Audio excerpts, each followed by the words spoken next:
Hello, this is Carrie, and welcome once again to my vlog. Alright, today I'm going to talk about a bit of an important topic, and this is one that I touched on last week, but this week I really wanted to go in depth about, and that is kind of the notion of dysphoria, that on some days I feel more female than others, and my self-perception of myself tends to go up and down depending on what kind of mood I'm in. So, last week I was just really giddy and excited. This week I'm trying to be a bit calmer, and part of that is probably because I'm holding the camera this week, because we're going to walk over to the full-length mirror so I can show you what I'm talking about, and I kind of feel like I have more control this way. It feels like I'm in control of the camera instead of the camera being this distant thing that's staring at me. But in any case, this week I want to talk about dysphoria, and all transsexual women go through it, trust me, and some it eats them up more than others, and this has been a big problem for the last 4 months because it can make me feel like total crap on a hell of a lot of days.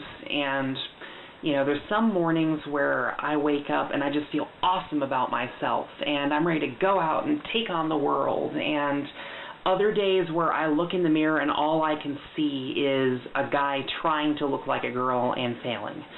So, and today is kind of one of those days where I've been having a few body issues, and so first of all I want to actually show what I'm talking about. So we're going to walk over to the full-length mirror in the hallway, and I'll show you some of my, quote, problem areas that are able to kind of derail me and still make me feel like, I need to stay at home where it's safe instead of putting myself out there and experiencing the world as my true self, unfortunately.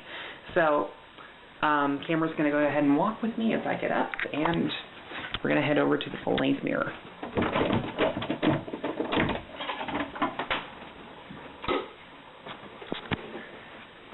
Alrighty, so here I am full-bodied, as you can see. Alright, and from the front, I honestly really do not have that many problems. A lot of transsexual women deal with wide shoulders. I feel like I've been pretty lucky in that regard. And I actually do kind of have curves and, kind of a more hippie shape. Alright, but here are my main problems, is when I turn to the side. And as you may or may not be able to see here, okay, I gotta adjust the camera. Alright, I have huge upper arms, and this once again is a very common problem early on. I know Jess Lynn Girl had some serious issues with her arms when she started, and I do too. Except my problem isn't muscle, it's fat. This is all fat. I've never had bulky muscular arms.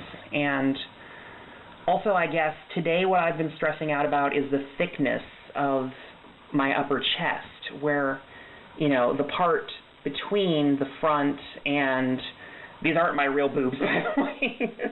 I'm not that far along yet. Yeah, this is just a padded bra, but the thickness between the front and the back, that bothers me a lot, and that, hormones change the musculature of the upper body and they change the soft tissue, but they don't change the bone.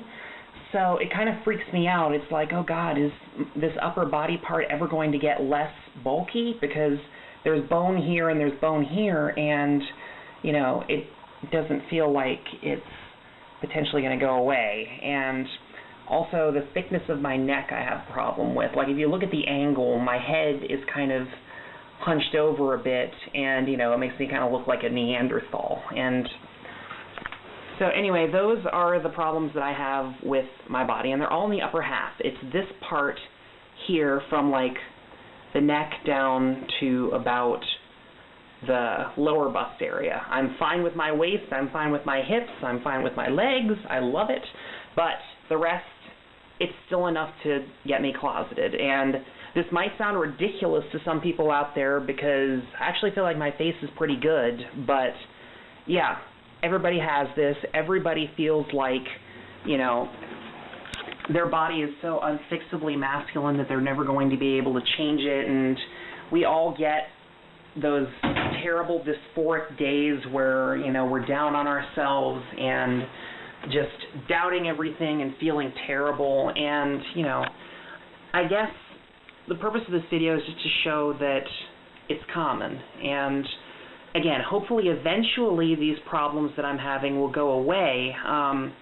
My therapist pretty much told me yesterday that I was being silly, that when she looked at me, like, this is the first time that I went to my therapist's office in girl mode, and she pretty much told me that I was being ridiculous, that when she looked at me, all she saw was female. And, you know, I have a hard time kind of accepting it because I spend so much time obsessing over all of these parts that still just look so masculine, and so having somebody else tell me that I look great, it's like, but don't you notice all these flaws? And yeah, we tend to be our own worst critics, and unfortunately, again, it's very common. So, you know, basically, one of the things with hormone replacement is it takes patience, a lot of patience.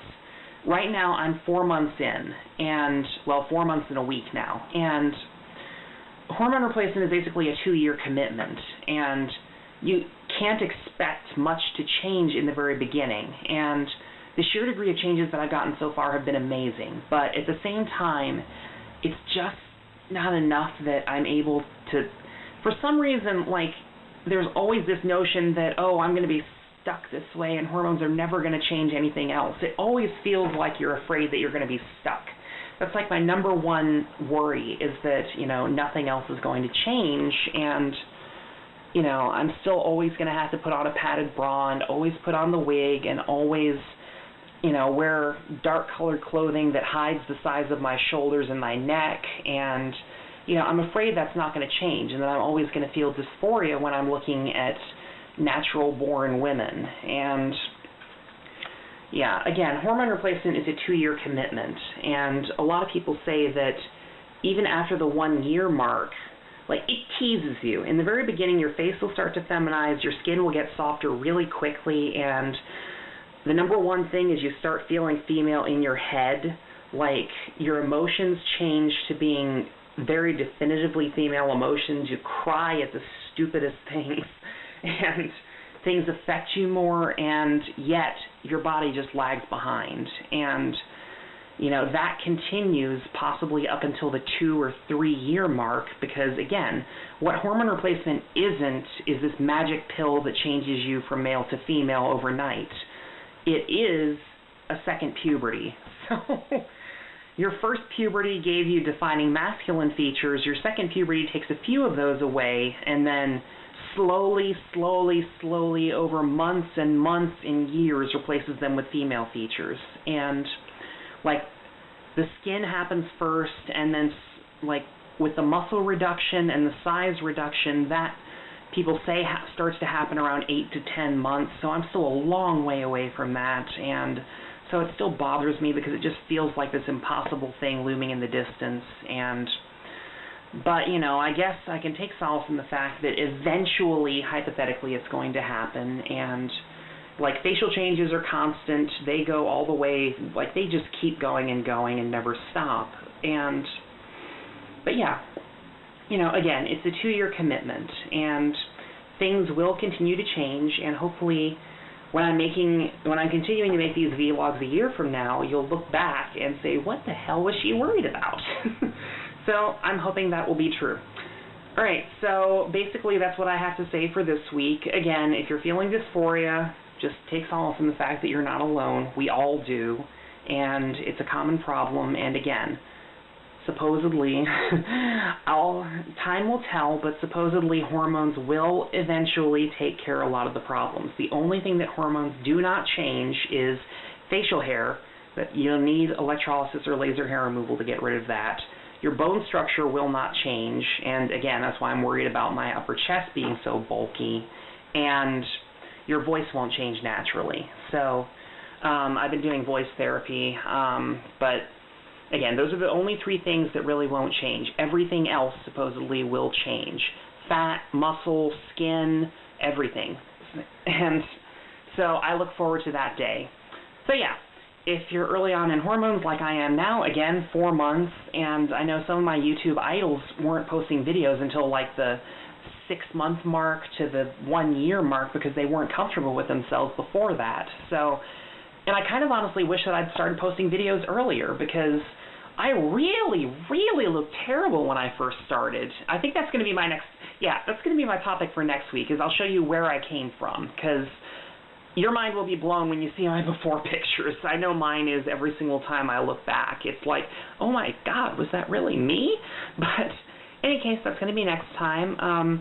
I feel like my voice was better this time. I did drop back into the male tone a couple times, but I'm getting better at it. I think speaking in it for an hour straight at my therapist's office definitely helped, but whatever. Like I said, this is a work in progress. This is the reason why I'm posting these videos, is to practice and to get more comfortable with myself. So, till next week.